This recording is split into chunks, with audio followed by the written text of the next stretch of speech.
चार सुट्ट्या कोणी दिल्या होत्या? 20 दिवसाच्या पेमेंट 4 सुट्ट्या फिरवी दिल्या होत्या ना, त्याच्या सुद्धा सुट्ट्या काय पैसे काढते. तर म्हणते का एका घरचे 2 लोक नाही पाहिजे, एकच पाहिजे. मग नवरा बायको जे आहेत 2 जण तर ते कोटी जातील. पहिल्यापासून करत आले 9 वर्षापासून 2017 पासून नवरा बायको काम करत आले. त्याईनं आता का निघून जाव का? ह्या कामासाठी हे नवीन आलं का? 9 वर्ष झाली ना. 9 वर्षापासून करत आले.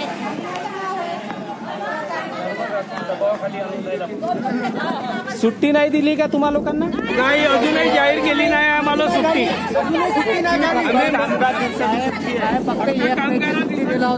कामगार दिवसाच्या लागू नाही म्हणे राठोड साहेब. फक्त कामगार दिवाळी 1 दिवसाची सुट्टी फक्त देण्यात येईल म्हणे आणि सर्व काही आहे तर फक्त राठोड सरच दबावाखाली आम्हाला आणून जाईल. एक बाई कामावरून पडली, तिचा हात तुटला. ठीक आहे, 4 दिवस झाले घरी झाली. तिचा इलाज कोण करायचा आणि का कसा करायचा? अच्छा, कामावर होत्या त्या? कामावर हात तुटला. कामावर हात तुटला. कसा काय हात तुटला? असा नाही का, कचरा उचलता उचलता पडली ते. काही ठोस लागली, काही लागली तर बाईचा हात तुटला. तिचा इलाज कोण करावा? अच्छा, तर त्यांना सुट्टी नाही मिळाली किंवा घरी आहे इलाज, त्याचा खर्च कोण करायचा? खर्च ते स्वतःच करत आहेत का? कोण करणारा? एवढंच करायला पीएफ ज्यावेळेस दवाखान्यात लावायला पाहिजे, दवाखान्याची त्याची भरपावती तो करायला पाहिजे. तिने लागला तो यायला तिची भरपावती करायला पाहिजे. तो काम कोणाच्या घरवाले जे आहे का ठेकेदार आहे काम आहे. ठेकेदाराने येऊन जाऊन पाहायला पाहिजे का नाही बा आपल्याला लेबरचं काय झाला, काय समस्या आहे. सालभर येत नाही ना, काही नाही. महिना 2 महिने यायला ना पाहिजे. ठेकेदार करत राहा. तुम्हाला काही लागला, काही लग्न झाला बा आतापर्यंत कोणत्या बाईला लागला हा कोणी जाऊन नाही पाहिलाय. कोणत्या बाईला लागलाय ठेकेदाराला आतापर्यंत हा माहित नाही कोणत्या बाईला लागलाय म्हणून. त्याची एकदा भेट घ्यायला पाहिजे का नाही, कोणत्या बाईला लागला, का लागला. जिम्मेदारी कोणाची आहे? आमची आहे का ठेकेदाराची आहे? पाहिजे आम्हाला समस्या. दबाव मध्ये आणून काम सांगते. एवढं झालंच पाहिजे. एवढं जर झालं नाही तर झालं. मग पुन्हा डबल बोलवतात सुट्टीदाराच्या नंतर कामाला या.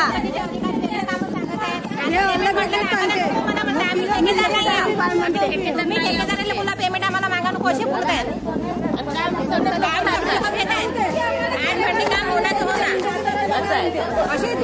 धमक्या देतात, काम घेऊन करून घेतात हुंड्यासारखे. आणि जेव्हा आम्ही पेमेंट म्हणतो तेव्हा आम्हाला नको मागा. ठेकेदारासोबत बोला. आम्ही ठेकेदारांना असे बोलून जातात अधिकारी.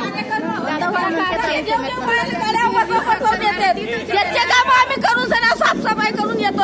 हा एवढा पगार आमच्यासाठी टाकलं तर काय एवढा पगार आमचा भागून राहिला का? नाही भागून राहिला आमचा एवढा पगारामध्ये. त्याचे तरी घरं चालतात का? 4-4 हजार त्याचे तरी घरं, त्याचा तरी परिवार चालून राहिला ना. आम्हाला हा 4,000 रुपये पगारामध्ये खुश करून राहिला. कष्ट नाही केले आम्ही. तपनींना ताईनीत आम्हाला कष्ट करायला लावलं. जेथी बनल्या काकू पाणी द्या आम्हाला. पाण्याची सोय सुद्धा नाही केली. पाणी नाही मिळत. पाणी नाही भेटत. त्या डम्पिंगवर पाणी नाही ठेवत. नळ चालू नाही राहत.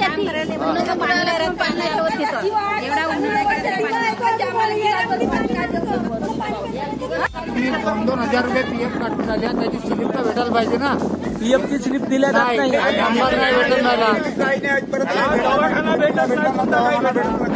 दवाखानाही नाही भेटत. दवाखान्याची नाही दिला आम्हाला.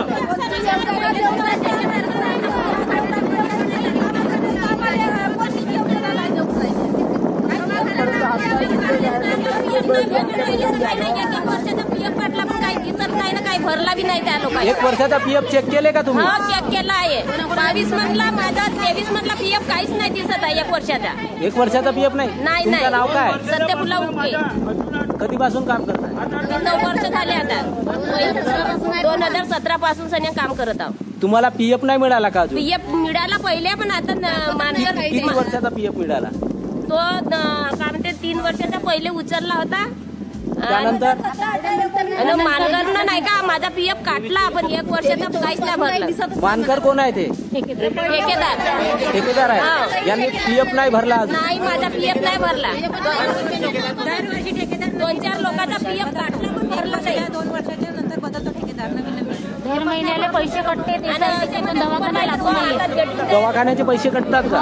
पण दवाखाना लागू नाहीये. काय तर लागू करून हे बसून द्या.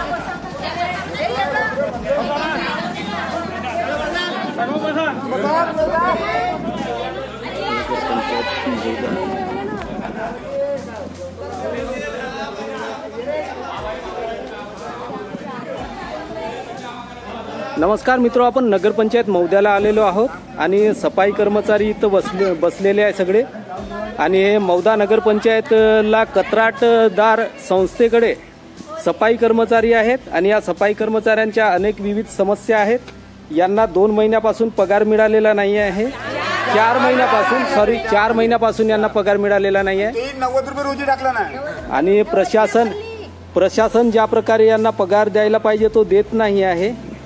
आणि इथं ज्या प्रकारे ही म्हणजे राजीव सुशिक्षित बेरोजगार बहुउद्देशीय सेवा सहकारी संस्था आहे, तिरोड्याची ही संस्था आहे. आणि या संस्थेला हे लोक म्हणजे हे जे सफाई कर्मचारी आहेत, स्वच्छ भारत मिशन अंतर्गत हे आरोग्य विभागाचे सफाई कर्मचारी आहेत. मौदा नगरपंचायतमध्ये आरोग्य विभागामध्ये कार्यरत आहेत. यांच्या अनेक समस्या आहेत. 8 वर्षापासून कार्यरत आहेत हे. आणि या लोकांना पगार मिळालेला नाही. आपण जाणून घेऊ यांच्या समस्या काय आहेत. रीतसर आपण सगळ्यांच्या म्हणजे विषय जाणण्याचा प्रयत्न करू. तर आपलं काय म्हणजे तुम्हा लोकांना पगार मिळत आहे, काय होत आहे? अच्छा, तुमचं नाव काय? मालता धांडे. कधीपासून काम करता? 9 वर्षापासून. अच्छा, पगार काय विषय काय, समस्या काय? आमचं किमान वेतन म्हणलं नव्हतं मॅडमनं, त्यानुसार आम्हाला पेमेंट झाला नाही म्हणून आम्ही नगरपंचायतला आलो. आणि दोन महिन्याचा पगार 4,000 रुपये, 2,000 रुपये असे 3,000 रुपये टाकण्यात आले 2 महिन्याचा पगार. अच्छा, तुमचा परिचय काय? मी सुपरवायझर आहो. अच्छा, तर या लोकांचा पगार म्हणजे काय किती होत आहे? यांनी रोजीच्या हिशोबानं सांगितलं होतं, पण आता पगार करायच्या वेळेस त्यांनी नाही का फुटाच्या प्रमाणे काम दिलं आहे म्हणून सांगितलं आहे. पण पहिले रोजीच्या प्रमाणे हे लेबर सगळं लागले होते आणि मॅडमने किमान वेतन देऊन म्हणून सांगितले होते. अच्छा, पण आम्हाला त्या पगार काही मिळाला नाही. 2 महिन्याचा पगार कोणाला 2,000 रुपये, कोणाला 2,500 रुपये असे 4,000 पर्यंत लास्ट पगार झालेला आहे. अच्छा, म्हणजे जो किमान वेतन आहे तो तुम्हाला लागू करण्यात आलेला नाही आहे. किमान वेतन लागू करण्यात आलेला नाही आहे. ही एक शोकांती आहे. काय नगरपंचायत मौदाला एक गैरप्रकार होत आहे. कंत्राटदार संस्थेकडून गैरप्रकार केला जात आहे. मजुरांच्या पोटावर मारल्या जात आहे. आणि यांचा जो कष्ट आहे, जो स्वच्छतेच्या नावावर यांच्याकडून करवून घेतला जात आहे, परंतु यांना पगार दिला जात नाही, अशी या सर्व लोकांची समस्या आहे. तुम्हाला सुद्धा पगार नाही मिळाला का? कोणालाच पगार नाही मिळाला. अच्छा, आता जी मीटिंग तुमची इथं आयोजित केली होती, त्या मीटिंगसाठी कोण तुमच्याशी बोलायला कोण आले होते? कोण? राठोड साहेब आले होते. मग त्याईनं आम्हाला म्हणे तुमच्या सामने बोलू शकत नाही, त्याईला बाहेर काढलं, आम्हाला बाहेर बसा लावलं. अच्छा, मीडिया समोर मी बोलू शकत नाही म्हणजे बंद खोलीत बोलू असं म्हणणं होतं त्या लोकांचं. आम्ही तुमच्याशी वैयक्तिक बोलू, बंद खोलीत बोलू. अच्छा, आणि तुम्हाला आता जी आहे इथली जे सोसायटी, ज्या सोसायटीच्या माध्यमातून काम करतात, त्या सोसायटीचा जो म्हणजे संचालक मंडळ आहे त्याच्याशी वगैरे बोलणं झालंय कधी तुम्हाला? बोलणं झाला. तो म्हणे आम्हाला फुटाप्रमाणे दिला म्हणे ना. मग आम्ही म्हणलं का मॅडमनं आम्हाला शासनाचे पेमेंट म्हणून कबुली केली ती, आम्हाला म्हणे फुटाप्रमाणे दिला म्हणे. अच्छा, किमान वेतनच्या हिशोबाने देऊ म्हणलं, पण आम्हाला मिळाला नाही. किमान वेतन कायद्यानुसार या लोकांना पगार वितरण केलं जात नाही आहे. संबंधित संस्थेकडून गैरप्रकार केला जात आहे, असं या सगळ्या नगरपंचायत हद्दीतील सफाई कर्मचाऱ्यांची समस्या आज इथं पाहायला मिळत आहे. आणि दिवसभर ज्या प्रकारे काम करत राहतात, रोगराईशी लढत राहतात, परंतु या सफाई कर्मचाऱ्यांच्या अधिकारावर गदा आणला जात आहे मौदा नगरपंचायत परिषदेकडून. एक report, Vidarbha Nandan news network.